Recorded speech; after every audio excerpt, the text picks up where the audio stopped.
दोस्तों किसी भी क्रिमिनल केस में अगर सजा हो जाए, मान लीजिए 498A है, दहेज है, या फिर किसी भी तरीके का मारपीट या कोई भी आपराधिक मुकदमा है दोस्तों, और ऐसे केस में अगर आपको सजा हो जाती है दोस्तों, तो सजा के बाद जमानत कैसे ले सकते हैं, सजा के लिए जो अपील करी जा रही है, अपील के दौरान सजा को सस्पेंड कैसे करा सकते हैं दोस्तों, अगर आपको अपनी बेगुनाही का भरोसा है और आपको निचली अदालत द्वारा दोषी करार दे दिया जाता है दोस्तों, तो ऐसे में क्या करना है, हताश नहीं होना चाहिए और सजा पर जिस दिन बहस हो उस तारीख पर सभी जरूरी बातों को रखना चाहिए और आपके वकील के द्वारा अच्छे से बहस की जानी चाहिए और कोर्ट कम से कम सजा देने पर मजबूर हो जाए। कई बार देखने को यह भी मिलता है दोस्तों कि अगर जुर्म ऐसा है और जिसमें कोर्ट द्वारा सिर्फ और सिर्फ जुर्माना ही लगाया जाता है, तो सजा पर जब अच्छी तरीके से बहस करी जाती है तो कोर्ट जुर्माना देकर भी छोड़ देता है दोस्तों। और जिस दिन सजा पर बहस हो और आपको अंदेशा हो दोस्तों कि आपको 3 साल से कम की सजा दी जा सकती है, तो आप उसी दिन सजा को सस्पेंड कराने की याचिका लगा सकते हैं कोर्ट में और सजा पर बहस खत्म होते ही उसी कोर्ट में केस फाइल कर सकते हैं। और चेक बाउंस के केसों में ऐसा अधिकतर देखने को मिलता है जहां पर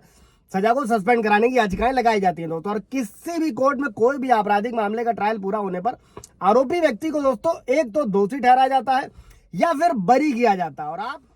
आपको दोषी ठहराए जाने पर उसे ऊपरी अदालत में अपील दाखिल करने का एक विकल्प मौजूद होता है और उसके दरमियान आरोपी को कोर्ट द्वारा दोषी करार दिए जाने से लेकर ऊपरी अदालत में अपील दायर करने तक की सारी प्रक्रियाओं को पूरा करना होता है दोस्तों। आज इस वीडियो में जानेंगे कि आरोपी को दोषी ठहराए जाने से लेकर ऊपरी अदालत में अपील करने तक इसके बीच में कौन कौन से कानूनी कदम उठाए जा सकते हैं दोस्तों, और इसके बारे में समझने की कोशिश करते हैं। साथ ही दोस्तों बहुत से लोगों को यह भ्रम होता है कि जब कोर्ट द्वारा किसी को दोषी करार दिया जाता है तो उसी दिन साथ साथ सजा भी सुना दी जाती है, जबकि ये गलत है दोस्तों। ज्यादातर मामलों में दोषी को दोषी करार दिए जाने के बाद में कोर्ट के द्वारा सजा पर बहस करने के लिए अलग तारीख दी जाती है दोस्तों। जय हिंद, नमस्कार, मैं एडवोकेट आशीष मिश्रा। लाइक कर दीजिएगा, सब्सक्राइब कर दीजिएगा ताकि ये इन्फॉर्मेशन और लोगों को मिल सके दोस्तों और लोग जागरूक हो सके। किसी भी तरीके का अगर किसी पर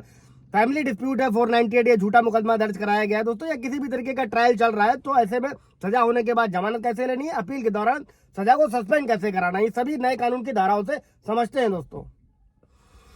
सबसे पहले तो जो भारतीय नागरिक सुरक्षा संहिता की धारा 258 में यह व्यवस्था करी गई है कि अगर किसी अपराधी व्यक्ति को दोषी करार दे दिया जाता है तो मजिस्ट्रेट द्वारा अपराधी को सजा के बारे में बताया जाएगा, आरोपी को उसके अधिकार के बारे में समझाने के बाद सजा सुनाई जाएगी दोस्तों। और इस तारीख पर अपराधी के वकील द्वारा अपराधी का पारिवारिक, सामाजिक, मेडिकल स्थिति, क्रिमिनल बैकग्राउंड सभी की जानकारियां कोर्ट के सामने रखी जाती है और गुहार लगाई जाती है कि अपराधी को कम से कम सजा सुनाई जाए दोस्तों। इसी के साथ में अपील के लिए दोस्तों नए बेल बॉन्ड जो होते हैं आपराधिक केस में फैसला सुनाने से पहले कोर्ट द्वारा भारतीय नागरिक सुरक्षा संहिता की धारा 480 के तहत अपराधी से नए बेल बॉन्ड लिए जाते हैं। मतलब साधारण शब्दों में अपराधी द्वारा अपील में जाने के लिए दोबारा बेल के कागज जमा कराए जाते हैं दोस्तों, जो कि 6 महीने तक वैलिड रहते हैं।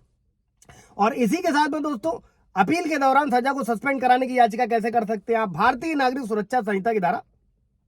430 में अपील के दौरान दोषी को जमानत पर रिहा करने के बारे में प्रावधान किया गया और यह कानून कहता है कि अपील के लंबित रहने के दौरान अपीली अदालत को सजा के एग्जीक्यूशन को निलंबित करने की शक्ति होती है और अगर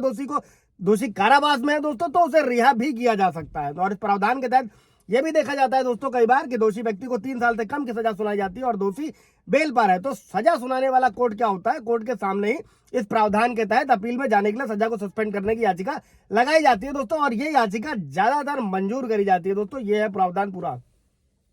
कोई सवाल जवाब होगा आप लोगों का कमेंट में पूछिएगा दोस्तों, क्लियर कर दिया जाएगा। Thank you. ये 3 धाराएं हैं, नोट रखिएगा।